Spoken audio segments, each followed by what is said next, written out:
and that's a monster breakout. Perth will then time at 11.80. The winning time was a breakout by only 8/100 to a second. Sorry, 8/1000 to a second. So the largest breakout is the losing time.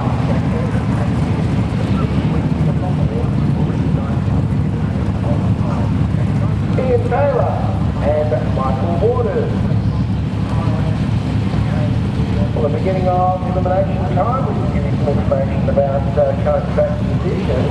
The important thing to do when you're sitting out there is air temperature, 25 degrees. Track temperature is 51 degrees.